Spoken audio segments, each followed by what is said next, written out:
ఇది ఒక చిన్న తెలుగు నైతిక కథ, మోరల్ తెలుగు షార్ట్ స్టోరీ. కథ పేరు నిజాయితీగా పొందిన బహుమతి. ఒకప్పుడు ఒక చిన్న గ్రామంలో రాము అనే చిన్న బాలుడు ఉండేవాడు. అతనికి చదువంటే చాలా ఇష్టం. రోజూ ఉదయమే లేచి పాఠశాలకు వెళ్ళేవాడు.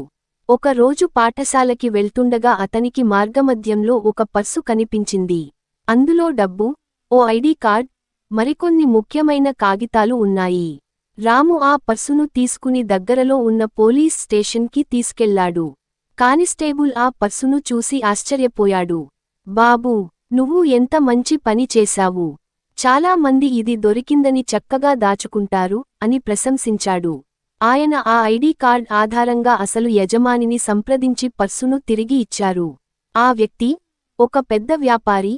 రాము నిస్వార్థంగా తిరిగి ఇచ్చిన నిజాయితీకి ముగ్ధుడయ్యాడు. అతను రామును ఆశీర్వదించి చదువుకోడానికి సంవత్సరాంతపు ఫీజును ఇవ్వగా, పాఠశాల వారు కూడా రామును బహుమతితో గౌరవించారు. నైతికం: నిజాయితీ ఎప్పుడూ మనకు మంచి ఫలితాలు ఇస్తుంది.